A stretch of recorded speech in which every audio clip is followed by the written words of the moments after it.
केंद्र सरकार द्वारा हर 10 वर्ष पर वेतन आयोग लाया जाता है। अब अभी वर्तमान में 7वें वेतन आयोग के तहत जितने भी कर्मचारी हैं उनको वेतन मिल रहा है और पेंशनधारी हैं उनको पेंशन मिल रहा है। लेकिन प्रधानमंत्री की मौजूदगी में जो बैठक हुआ है उस दौरान 8वें वेतन आयोग लाने को लेकर मंजूरी मिल गया है। इस विषय पर जो पेंशनधारी है वो क्या सोचते हैं, इस पर हमारे साथ खास बातचीत के लिए द्वारिका राय सुबोध जी हैं, उनसे बात करते हैं। जी सर, जो पेंशन आयोग को लेकर बैठक हुआ है वहाँ मंजूरी मिल गया है, इस पर क्या सोचते हैं सर? 8वें वेतन आयोग की तो गठन की प्रतीक्षा बहुत दिनों से थी। पिछले 7वें वेतन आयोग का गठन 2 बरस पहले हो गया था, जो 1 जनवरी 2016 से लागू हुआ था। लेकिन इस बार विलम्ब हो रहा था। महीनों से इसकी प्रतीक्षा थी। हमारे जो कर्मचारी वर्ग के जो यूनियन है उनके पदाधिकारी भी इस पर जोर डाल रहे थे। सरकार से बातचीत हो रही थी और सरकार इसके बारे में स्पष्ट रूप से कुछ नहीं बता रही थी। लेकिन एकाएक कल समाचार सुनने में आया रेडियो के माध्यम से कि 8वें वेतन आयोग के गठन की स्वीकृति मिल गई है। अब इसके अध्यक्ष और सदस्य नामित किए जाएंगे, फिर यह कार्यवाही होगी। लेकिन समय बहुत कम बचा है और इसको नए वेतन की जो सिफारिश होगी 8वें वेतन आयोग में नए वेतनमान की, उसको 1 जनवरी 2026 से लागू किया जाना है।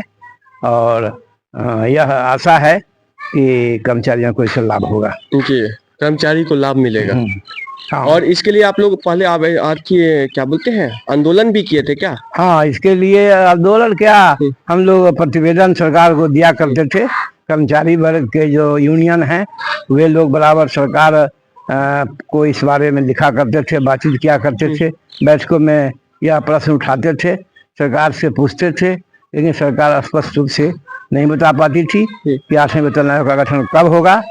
लोग आशा करते थे और समाचार माध्यमों के से भी यह अनुमान लगाया जाता था कि बजट सत्र जो आगामी होना है उसमें इसकी घोषणा होगी। लेकिन उसके पहले ही इसकी घोषणा कल कर दी गई। घोषणा का क्या कारण समझ सकते हैं? अचानक मांग के बाद भी वो नहीं हो रहा था, अचानक आ गया, इस पर क्या सोचते हैं? मैं तो समझता हूँ, मेरा मानना है कि सरकार जो वर्तमान केंद्र सरकार है वह हर मसले को चुनाव से जोड़ती है।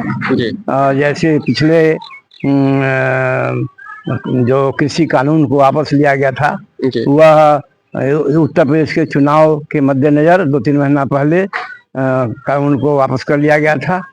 और अभी भी दिल्ली में चुनाव होना है और बजट सत्र के समय अगर यह काम होता तो चुनाव प्रक्रिया समाप्त हो जाती। तो इसलिए कुछ कर्मचारियों, खासकर केंद्रीय कर्मचारियों को कुछ ये उनसे मदद मिले या वो सरकार के प्रति ज़रा सॉफ्ट हो जाए कि उनकी मांग पूरी हो गई और अब 8वें वेतन आयोग के गठन की घोषणा हो गई है। तो इसके पीछे कुछ ना कुछ तो उत्तर प्रदेश के चुनाव का प्रभाव है। जी, क्या परिचय सर? मेरा नाम द्वारिका राय सुबोध हुआ। मैं रेलवे में राजभाषा अधिकारी था। 2004 में सेवानिवृत्त हुआ हूँ। तो अभी हमारे साथ द्वारिका राय सुबोध जी बात कर रहे थे, जो कि एक रेल अधिकारी थे, और इन्होंने बताया कि जब भी गवर्नमेंट की ओर से कुछ किया जाता है तो चुनाव के मद्देनजर किया जाता है। तो अभी दिल्ली में जो चुनाव होना है उससे पहले एक घोषणा करके सरकार कहीं ना कहीं अपने और लोगों को खींचने का काम किया है। सर बताइए, जो 8वां वेतन आयोग लागू होना है इस पर क्या सोचते हैं? 8वां वेतन लागू होने वाला है, अच्छी बात है, लागू हो जाए, अच्छी बात। जो हमारी यूनियन बहुत दिनों से लड़ाई लड़ रही थी कि 8वां वेतन मांग कर रही थी, बाकी ना कहा जा रहा था। बाकी एक बैक 8वां वेतन लागू का घोषणा हुआ जिसमें कर्मचारियों को कुछ फायदा जरूर है, ऐसी बात नहीं है। 8वां वेतन से सभी कर्मचारी को फायदा होगा। रिटायरमेंट कर्मचारी उनको भी फायदा मिलेगा, हम लोगों को भी कुछ मिलेगा, पेंशनधारी को भी मिलेगा, कार्यरत कर्मचारी को भी मिलेगा। ये खुशी की बात है, लागू हो गया। तो इसे किस नजर से देखते हैं? काफी समय से लड़ रहे थे, अचानक काफी समय से लड़ रहे थे यूनियन, हमारे KCR के यूनियन बहुत काफी समय से लड़ रही थी, इसके लिए मांग कर रही थी ताकि एक बैक उन्होंने सरकार ने गठित कर दिया 8वां वेतन आयोग। किस नजर से देखते हैं, क्या हो सकता है सरकार जिस अचानक गठित करती है तो मांग अचानक पूर्ण होना। हाँ, मांग था बहुत दिनों से, ताकि एक बैग जो लागू हुआ, अब इसमें सरकार क्या करती है। अगर 8वां वेतन मिल जाए कर्मचारियों को तो फायदा ही फायदा है। जी, फायदा है। क्या फायदा है। परिचय है सर आपका? हाँ, क्या परिचय है? मेरा जी हम खलासी है। जी। तो रेलवे में क्या है? हेल्पर है पोस्ट का। जी, क्या नाम बताएं सर? राजेंद्र साहब। तो हमारे साथ रेलवे कर्मचारी हैं और राजेंद्र शाह जी, उन्होंने कहा कि हम लोगों का काफी समय से सरकार से मांग थी और जो मांग पूरा हुआ है, इससे जो कर्मचारी है उन्हें अधिक मतलब वेतन में वृद्धि होगा, एक खुशी की बात है। रेलवे में टेक्नीशियन 2 कृष्ण देव शर्मा जी हैं और 8वें वेतन आयोग जो लागू हो रहा है, इस पर ये क्या सोचते हैं, इस पर हम इनसे बात करते हैं। क्या सोचते हैं सर, 8वां वेतन लागू होने के लिए प्रधानमंत्री के मौजूदगी में मंजूरी हो गया है, जो बैठक हुआ था उसमें मंजूरी हो गया है। ये बहुत खुशी की बात है कि 8वां वेतन लागू हो गया है। जी, क्या इससे कर्मचारी को सैलरी में लाभ? अब वो तो जैसी मतलब सरकार ही बताएगा कितना पर फिक्स करेगा, कितना पर चतुर्थ श्रेणी को जैसी सरकार। जी, तो अगर लागू होता है कर्मचारी को लाभ मिलेगा? लाभ तो जरूर मिलना चाहिए। जी, इसके लिए आप लोग कभी लड़ाई भी लड़े हैं क्या? इसके लिए तो हमारे यूनियन बहुत दिन से लड़ाई लड़ रहा है। जी, क्या परिचय से? वैसे हमारा नाम कृष्णदेव शर्मा, जी, टेक्नीशियन 2 है।